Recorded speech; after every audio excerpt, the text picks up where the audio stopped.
Business is messy and unpredictable. Sometimes lonely. So lonely. So lonely. And inspiration can often come from really weird places. We pick up where the bullet point blogs and the highlight reels leave off. We start with the stories. Welcome back to So Here's My Story. This is Jodi. And I'm Eliot. And we're going to do something a little bit different today. Normally, when we start these recordings, we're rolling right into recording an episode impromptu based on whatever comes up. But we're actually going to go back to something we recorded back in January when we were first starting to play around with what this was going to look like. And we were frankly rolling off some high energy holiday stress. So Right. So you can think of this as kind of Christmas in July. Oh, I like that. Yeah. Christmas in July. Christmas in July. Here it comes. Oh, wait. We have to thank our sponsors first. Yes. So first, we'd like to thank our premier sponsor, Mind Over Machines. Yay. Thank you so much. As well as catscopy.com and the architecture firm of GWWO. Yeah, and if you're curious how patronage works, you can go to patreon.com and check us out at SHMS Podcast. Being a sponsor and a patron not only means that you're helping to support the show, but there's also some cool perks that we hope to be adding even more of them as we go along. So here we go. We hope you enjoy this flashback to the holidays. So here's my story. We do a lot of car travel in my family because I have, at the ripe old age of 43, I have 3 grandparents living, and they all live in West Virginia. So at the holidays, we do tons of traveling in the car. So my kids are road warriors. We know how to travel long times in the car. And a lot of times we'll listen to books on tape or we each do our own thing. But this holiday, we were listening to one of my favorites, which is This American Life. And they were doing a Christmas episode that they actually had set up as improv. They had used a bunch of improv people. And in his intro, Ira Glass was saying, it might seem weird that we decided to do improv for Christmas. But then he told this story. So I guess technically my story is me telling about somebody else's story. I'm going to tell you about another podcast. But it sparked a thought that made me think of you and some things we've talked about. So he was saying how, like, as a child, Christmas and the holidays are magic because, like, anything can happen. They have this, like, feeling of, like, things that can never happen at that time. And then how, as adults, we strive to recreate those feelings by doing the same things over and over and over again. That we try to recreate it. We want to capture back that feeling. So we, like, lock it into a box and we end up creating this opposite of anything can happen kind of magic. It has this, okay, now we go over here and we have turkey, and then we go over here and we open this, and then we move this thing to the left 3 notches, and then we run over here and we look at the Christmas tree. And at the same time, and it really resonated with me because, you know, we make these trips and I so value that I get to see my grandparents, but it entails a lot of kind of go here, have Christmas, check the box, go here, have Christmas, check the box. And a couple years ago, my nephew said at one point in our zippy travels, he said, what day is it? And I think we said Sunday or something. He goes, okay, one more Christmas and then we can go home. And I thought, wow, okay, what's the point here? So there's that feeling. I could definitely have that sometimes with Christmas and the holidays.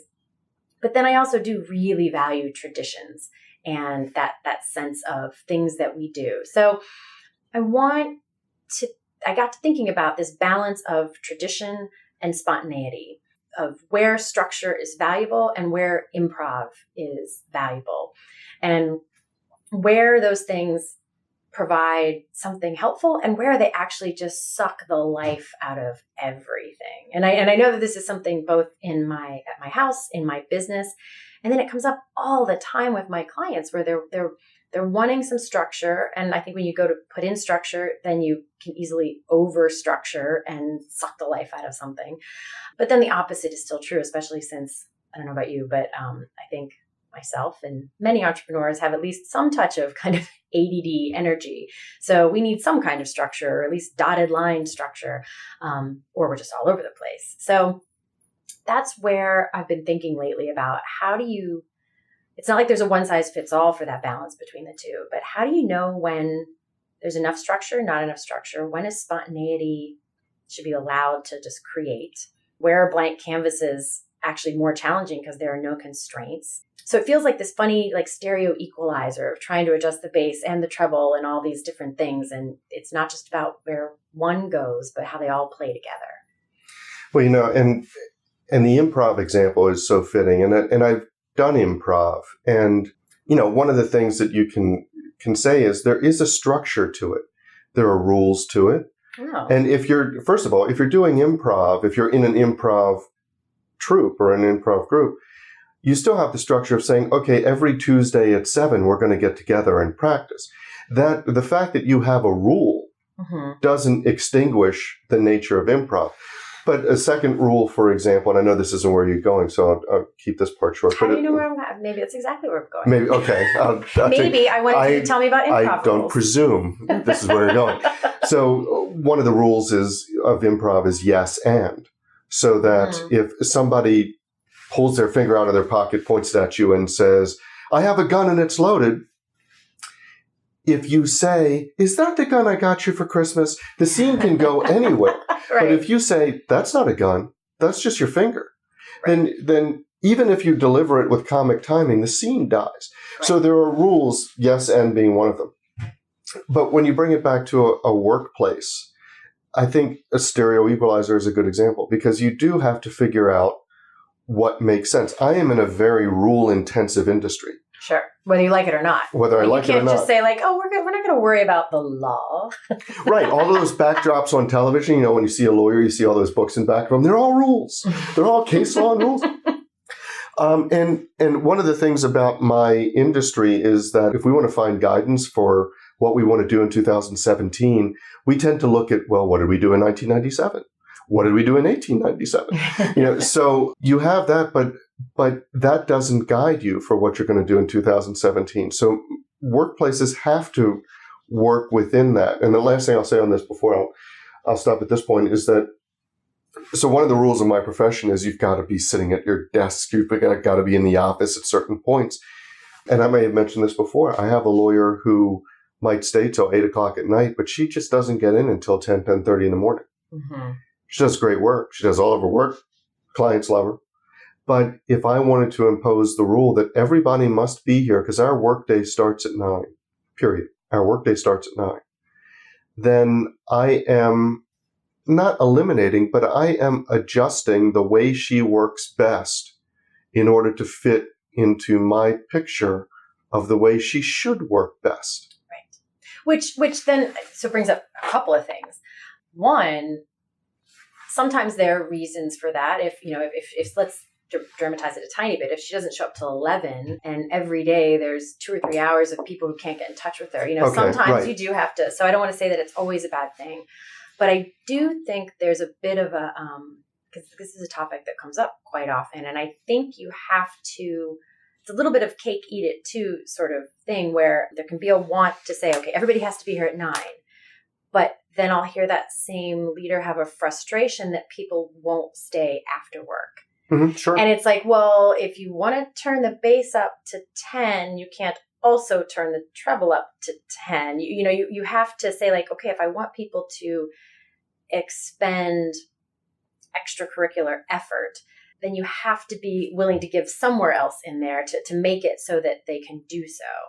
So I think that's a great example. And I think too that the other thing that I thought of, I have now forgotten. So you were saying something and it made me think of something really incredibly important that's now gone. Which I'm sure will come back. So in the meantime, I'll just fill it with my blather, which Perfect. Is, I think what it comes down to, sticking with the coming in at 9 or whatever, you have to figure out what metric you actually judge great work by. So you were saying, okay, but if she comes in at 11 and clients are trying to reach her unsuccessfully for 2 hours, 3 hours or something, then that's a problem. And that's true. So you take a look at if the metric I'm trying to satisfy is great work, great client relations, etc., and those are not being frustrated. In fact, those are being met regardless of whether she comes in at 10:30, regardless of whether her hours are 10:30 to 7 or 9 to 5 or whatever it happens to be, then that's fine.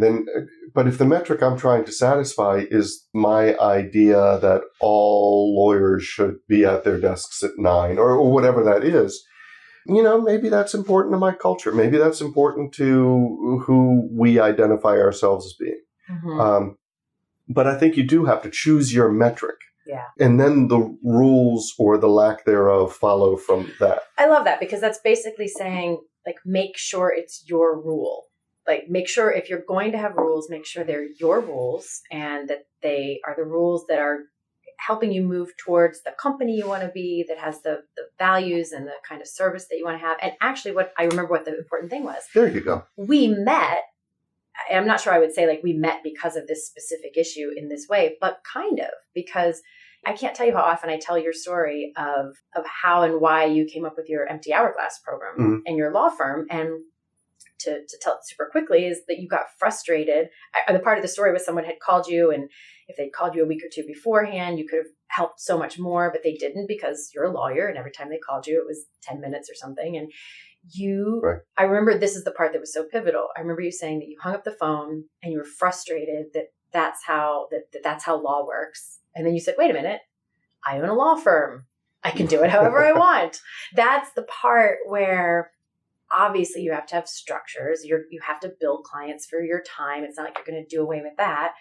But you recognize that there was space, there was moving space in the space for you to reorganize the rules or restructure the rules so that your clients' needs were being met in a better way, and you weren't frustrated and they weren't frustrated. So that's where this sort of tug and pull between rules and structures, and then the ability to improv with them so that they get better. They don't stay stagnant.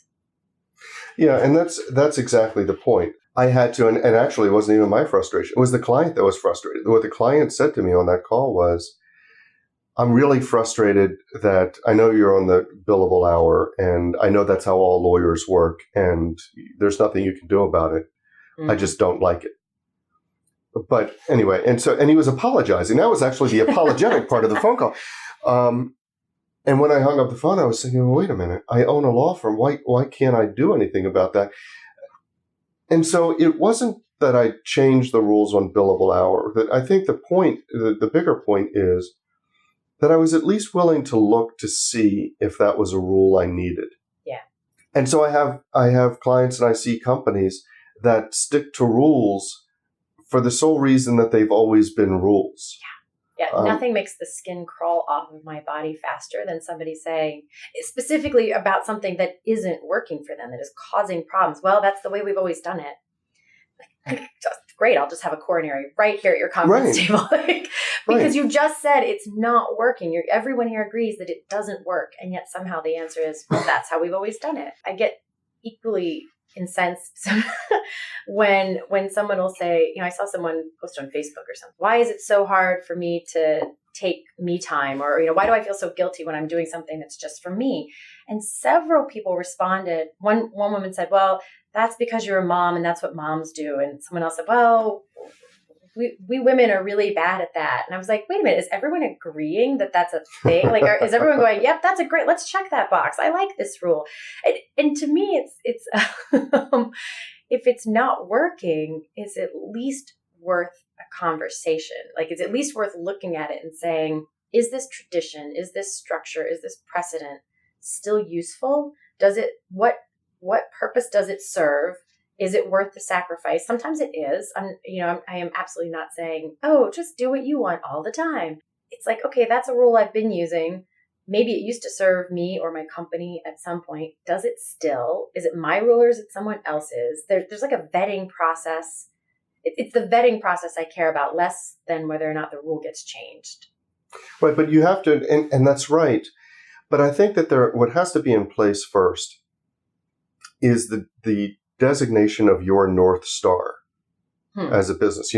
I said before, choose your metric, but it's really your North Star. So if your North Star is client service, that's one thing. If your North Star is quality control, so absolutely zero mistakes, that's another. If your North Star is efficiency, the most units per day or per hour, that's another thing. And so there are downsides. So if your North Star is the most units per day, you could create the highest quality concrete life jackets on the market. But that doesn't mean that they actually accomplish the purpose for which they're designed. Right. It just means that you've produced a lot of them, and they all meet the same standards. So once you identify your North Star, Now I'm doing this thing of acronyms like DPU, deaths per unit. Deaths per unit. And what's that meeting look like? Our deaths per unit are 1.95. They're flailing. And we've decided that this year we want to hit 2.04. But so you have to figure that out. And then how you measure it. So the typical thing is customer satisfaction. But okay, well, how are you measuring that? Are you measuring it by referrals? Are you measuring it by somebody filling out a SurveyMonkey form that says, we'll give you 10 out of 10? And also, what voices do you want to listen to? Mm-hmm. Because if I had 7 clients say, give me a 10 out of 10, and only 1 client give me a 3 out of 10, you would think that would be great, except for the fact that if the one client who gives me 3 out of 10 is the one that I love, the one that I believe I built my firm to work with, that I really want to satisfy, and the other 10, or the other 7 in my example, are nice. I mean, they're clients, but if I could steer my firm, I'd give it to the one guy who happened to rate me lower. So I've not only got to figure out the metric, I've got to figure out, well, in whose eyes is that metric being met? Why it is met. And I think we've touched on this before at some point, that it's that question of like, why does it matter? Like what really matters? If you could be doing a great job for a bunch of clients that you don't want, that doesn't move you towards something. It's like, what really matters? And then make sure your rules structure. So there's an exercise I do sometimes with folks is in different ways where we take everything off the table. Say like, okay, if nothing was there, what would you put back in terms of like structure or something? Mm-hmm. Because it can kind of accumulate over time. You do that with people too. That's a whole different conversation. But you say who in your office would you rehire? Yeah. Because if you're talking about, there's something called, this is, I can see this becoming an ongoing joke with us because of course I'm not going to be able to remember what it's called. But there's a thing, and it's a thing. By someone who said it. It'll be in the show notes. Yes. But I know what article it's in. It was the article that preceded the book Essentialism. And so it was an article in the Harvard Business Review called The Disciplined Pursuit of Less, and which is the tagline of the book Essentialism, but it came out beforehand. And in the second page of the article, they're talking about this something effect, the whatever it's called. And it's the phenomenon of humans that if you have something, you immediately, subconsciously assign greater value to it. Mm-hmm. So you can totally feel this with your bookshelf, because you have a book, you don't want to get rid of it. Very hard to get rid of. I need it someday. Yeah. And the quick version of that study is they sent a bunch of people into a room, and you could either choose between a pen, this really nice pen, or a cup. They were like, labeled or whatever, like logoed or whatever. And people chose whatever percentage they did. So they tested that to see what the percentage is. And then they did it a second time with another group of people, maybe, I don't remember, where you already had, they gave everybody cups. And then they walked into the room and they could trade if they wanted to for the pen or keep the cup. And some just ridiculous number of people just went ahead and held onto the cup, even though statistically, given the choice, X percentage of those people would have chosen the pen. They didn't put down the cup and pick the pen because they already had the cup. So they just assigned it greater value. Well, you're like invested in it by this somehow, point. Even though someone just handed it to you. And frankly, you have 27 stupid cups at your house that you have no place for, and you end up giving them to Goodwill at some point. It's not a rational thought. It's just this weird thing your brain does. And so I use that because he recommends saying, when you look at that bookshelf, you don't say like, oh, do I want this book? You say, how much would I pay to get this book again now? And a lot of times the answer is nothing. So, so it kind of reframes the look of it. And I think of that with rules. Like if I take the rules away, would I put this rule back in? Is this rule helping me? Is this structure helping me? And, kind of went back to the holiday thing. This particular holiday, we restructured how we did the holiday. And it always has trade-offs, but it worked really well. And it's because we had the courage, which, included, me saying to my parents and then them talking to their parents, which, there is no greater courage in the world than saying things to your parents like, I don't know if I want to do Christmas that way this year. Right. It was a tough conversation. And so we had to wiggle some things around, but it was, I think, taking that time to say, where do we need some spontaneity? Where do we need some improv? Where's the gum losing its flavor on the traditions and the things that we always do, or the structures that we have? Where are they serving us, and where are they actually dragging us down? I mean, I'm sure you see this all the time with legal things that people come to you with. They probably have like carts and carts of baggage that come with things. Well, they do. I see that. I'll give you an example. I had a conference call with the management team of a large company, and they had come to me because they wanted me to negotiate. They had presented a contract to a large client. The client came back or their customer came back and redlined it, made all these changes. And so this management team came to me and said, look, we need you to look at this and tell us where their changes are legitimate, where their changes expose us to risk. And I was on this conference call. There were 7 or 8 people participating on their side. What became evident was not so much the fear of these red line changes. It was that nobody on the management team understood their own contract. And worse, they all hated it. Oh. They hated their own contract because they didn't understand it. It was very complex. They knew it was not user-friendly, but they kept using it because if they didn't, the guy who would be in charge of scrapping their contract puts his neck on the line. Because as soon as he scraps the contract, comes up with something better, simpler, easier, shorter, whatever it is, and there's a problem, he's at fault. So earlier you had said, maybe there's no rational thought to keeping this old stuff, but there is, or at least there's maybe it's not a thought, maybe it's an emotion. And that is the fear of the unknown. So your people that have the cup and they're given the cup, they know what they have. They've got this cup. What if they trade for the pen and the pen doesn't work, or it's fuchsia ink and they can't possibly use fuchsia ink, or whatever. I don't know what chamber of horrors lies in an unknown pen, but But you know what it reminds me of is I think about this a lot. Is like when you go to college, and that I think may be different now. Like I didn't have any say, or I think now they try to match you up. But you get plopped with people your freshman year in college, and you don't go into your freshman year like worried about like you don't now, but you did it right exactly. Yeah. So back in the day, before the internet, you just got plopped with people, and you didn't know who they were or what they were like until you showed up that day, and then you made friends, and then there was this like. I mean, granted, if you ended up with someone horrible, you didn't have this. But if you liked them, which over the years seemed to be great, then there was this like desperate, clingy panic about making sure you were roomed with them the next year, as if you had been plopped magically with the only humans on campus with whom you could possibly be friends, and life would not go on without them. And it's that kind of, I think about that metaphor a lot because it's the same kind of thing. Like, if you're right, like, what if the other thing is worse? Well, what if it's actually better? What if, but that's not where our brains go. Our magic, Our brains don't often go. I think you have to be a special kind of person to have a special kind of outlook if your brain goes to, what if it's better? Because so often it's, what if it's worse? And I know this is probably a sidetrack, but it was fascinating to me. There was a study done by the Navy on what makes a good SEAL. Because what they Do you mean like, or like an actual Navy?